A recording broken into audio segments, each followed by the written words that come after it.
Halo bro, kembali lagi di Gaptek.id dan di video kali ini gue mau ngebahas sebuah memori dan lebih tepatnya gue pengen ngebahas soal memori untuk di platform AMD Ryzen.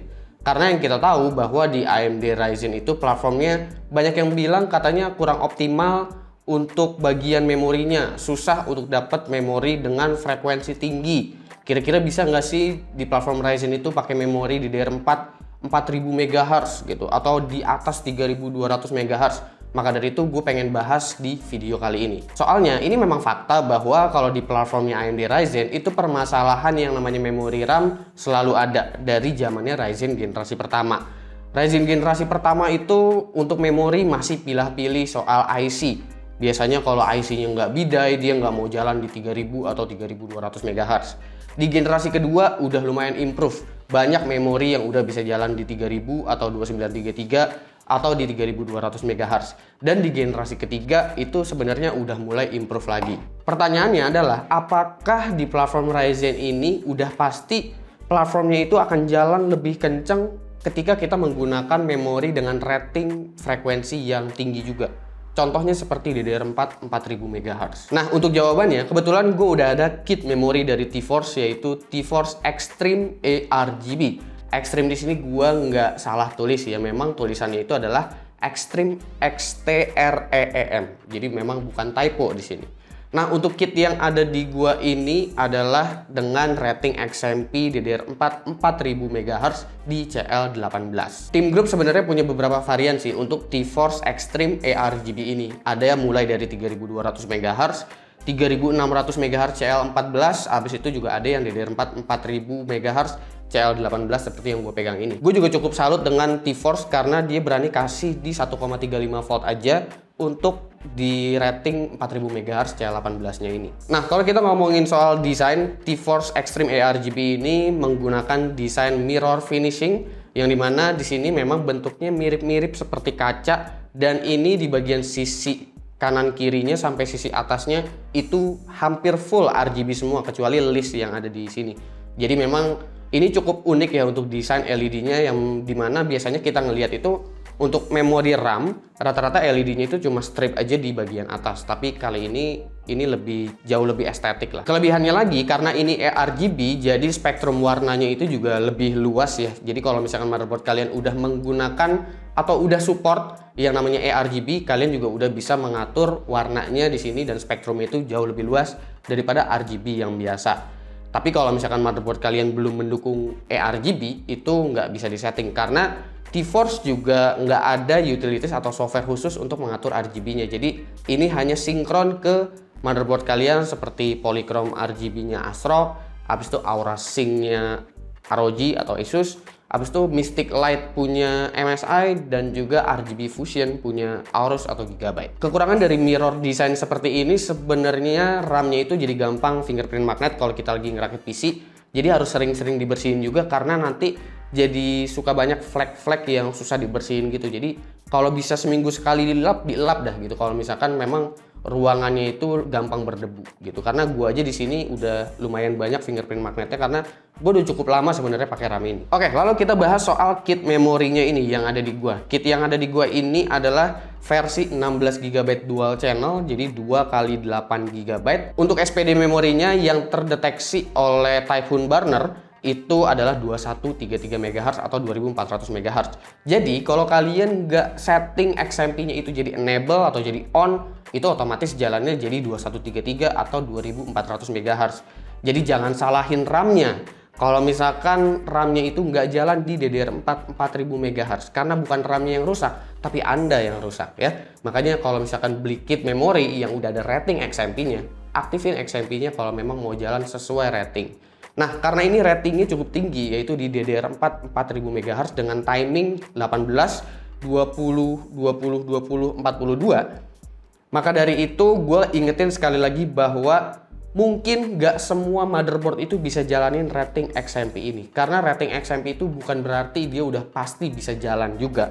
untuk ratingnya, terutama untuk rating yang setinggi ini. Rating XMP sebenarnya juga itu dibuat oleh Intel, bukan dari AMD. Maka dari itu AMD sebenarnya menyesuaikan apa yang udah diimplementasikan sama Intel dari beberapa tahun lalu semenjak DDR4 itu rilis. Untuk IC yang didapatkan di TeForce Extreme ARGB yang ada di gua ini, setelah dicek lewat Typhoon Burner, IC yang didapatkan itu adalah dari SK Hynix. Untuk beberapa modul RAM atau kit RAM mungkin kalian bisa dapetin IC-nya Samsung, tapi gua bisa bilang untuk IC yang didapatkan, kalau kita bicaranya soal kualitas ya, mungkin kualitasnya itu akan mirip-mirip. Jadi karakternya gua rasa meskipun lu dapatnya IC Samsung di RAM ini, kayaknya sih bakalan mirip-mirip karakternya, apalagi kalau misalkan kalian mau OC. Oke, sebelum kita masuk ke pengujiannya, gue mau disclaimer dulu nih ya. Seluruh hasil pengujian gue ini bisa aja hasilnya itu berbeda karena beberapa faktor.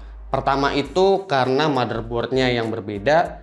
Kedua itu karena integrated memory controllernya atau IMC dari CPU-nya itu juga berbeda. Dan ketiga, meskipun kit memori yang kalian gunakan sama, itu juga bisa menghasilkan skor yang berbeda atau hasil overclocking yang berbeda. Gue sendiri udah menggunakan komponen semaksimal mungkin ya untuk meminimalisir limitasi dalam melakukan overclocking. Gue udah menggunakan motherboard dengan Crosshair 8 Hero Wi-Fi di sini, dan CPU yang gue gunakan juga adalah AMD Ryzen 9 3900 XT. Dan kita langsung masuk aja ke pengujian pertama, yaitu ngecek maksimum memory clock speed untuk mengoverclock memori TeForce Extreme ARGB ini. Kira-kira di platform AMD bisa sejauh mana sih memori ini bisa di overclock? Pengujian ini hanya ngecek sampai BIOS aja dan nggak dites kestabilannya. Menariknya, TeForce Extreme ini masih bisa berjalan hingga 4533 MHz dengan konfigurasi dual channel. Sepertinya memori ini emang berpotensi untuk clock memori tinggi, dan ingat ini adalah platform Ryzen, dimana pada generasi sebelumnya angka 4000 MHz aja itu hampir mustahil. Dan kita masuk ke pengujian kedua, yaitu di Geekbench 4 dengan memori skornya kira-kira seperti apa. Gue di sini mengaktifkan profil XMP 4000 MHz dan ini udah berjalan stabil di sini dan mendapatkan skor sekitar 7000-an. Tapi kalau diperhatiin, OC ke manual 3600 MHz CL16 19 di sini mendapatkan skor lebih tinggi. Loh kok bisa? Ini dikarenakan FCLK atau Fabric Clock hanya berjalan di 1000 MHz aja atau 1:2 dari DDR frekuensinya. DDR4 4000 memiliki DDR frekuensi di 2000 MHz. Sementara DDR4 3600 MHz memiliki DDR frekuensi di 1800 MHz. Dan gue bisa set sinkron di 1:1 di sini untuk FCLK-nya. AMD emang bilang bahwa Fabric Clock atau FCLK-nya ini itu paling optimize ada di angka 1800 MHz. Yang berarti sebenarnya memori RAM itu paling optimize untuk di AMD Ryzen generasi ketiga ada di angka 3600 MHz. Tapi balik lagi, kalau misalkan RAM-nya itu sakti banget, kalau misalkan motherboard-nya itu sakti banget, nggak menutup kemungkinan RAM kalian juga bisa jalan di 3800 MHz 1:1 atau di 4000 MHz 1:1. Maka dari itu untuk alasan kestabilan, rata-rata biasanya motherboardnya itu akan memberikan FCLK 1:2. Jadi setengahnya daripada FCLK yang seharusnya. Jadi kalau kalian jalanin DDR4 4000, itu dia bakalan jalan 1:2 atau FCLK-nya di 1000 MHz untuk alasan kestabilan. Maka dari itu skor yang kalian lihat di DDR4 4000 justru lebih kecil daripada si DDR4 3600 MHz. Dan itu bukan berarti DDR4 4000 itu jelek, bukan berarti kayak begitu. Karena mungkin akan ada sebagian software yang memang membutuhkannya itu hanya frekuensinya aja, dan mungkin latensinya itu nggak dibutuhin. Karena di sini yang akan berpengaruh itu ada di latensinya. Dan kita masuk ke pengujian berikutnya, yaitu di AIDA 64 untuk ngecek latensinya itu seperti apa. Dan setelah dicek, ini juga menunjukkan perbedaan ya, karena FCLK dengan DRAM frekuensi membuat RAM memiliki jeda yang lebih panjang dalam memproses data. Jadi memang sebenarnya pengaruhnya kenapa memori skor di Geekbench 4 tadi DDR4 3600 CL16 1:1 itu lebih tinggi skornya, karena ya soal latensinya tadi. DDR4 4000 dijalani di platform AMD dengan FCLK yang 1:2 tadi, alias setengahnya, itu dia akan menghasilkan latensi yang jauh lebih tinggi. Jadi delay-nya agak panjang, sehingga pas lagi jalan Geekbench itu skornya lebih kecil. Tapi untuk beberapa software yang spesifik, mungkin gue juga masih belum tahu softwarenya apa, yang memang memanfaatkannya hanya memory clock-nya aja gitu. Latensinya turun dikit atau latensinya itu bengkak dikit nggak masalah, gue rasa akan tetap menghasilkan performance yang jauh lebih baik. Dan maka dari itu, kesimpulan gue juga soal di platform AMD Ryzen ini, untuk DDR4 4000 MHz bisa dipakai untuk harian apa enggak? Jawabannya bisa banget selama RAM kalian bagus. Dan gua rasa TeForce Extreme ARGB ini juga salah satu yang bagus. Meskipun emang pas gua ngetes memori ini untuk diketatin timingnya lebih jauh lagi gitu. Misalkan DDR4 4000 di CL16 16 16 36 gitu atau 3200 CL14 itu dia masih belum mau.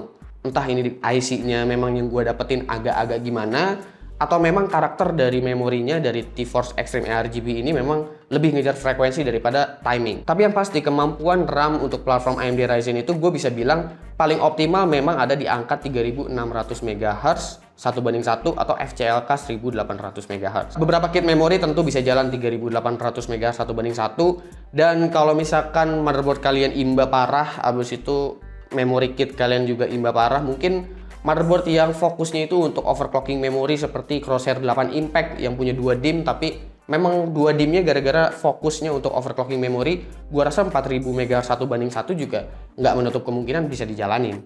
Jadi bukan berarti nggak bisa sama sekali untuk 4000 MHz 1:1, bukan berarti kayak gitu. RAM TeForce Extreme ARGB ini pun sangat menarik menurut gue ya.